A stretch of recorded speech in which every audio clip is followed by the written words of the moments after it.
اکرمہ نے بیان کیا اور ان سے حضرت عبداللہ بن عباس رضی اللہ عنہ نے کہ 10ویں تاریخ کو رسول کریم صلی اللہ علیہ وسلم نے منا میں خطبہ دیا۔ خطبے میں آپ صلی اللہ علیہ وسلم نے پوچھا، لوگو آج کون سا دن ہے؟ لوگ بولے یہ حرمت کا دن ہے۔ آپ صلی اللہ علیہ وسلم نے پھر پوچھا، اور یہ شہر کون سا ہے؟ لوگوں نے کہا یہ حرمت کا شہر ہے۔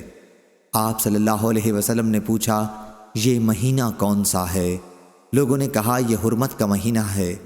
پھر آپ صلی اللہ علیہ وسلم نے فرمایا، بس تمہارا خون، تمہارے مال اور تمہاری عزت ایک دوسرے پر اسی طرح حرام ہے جیسے اس دن کی حرمت اس شہر اور اس مہینے کی حرمت ہے۔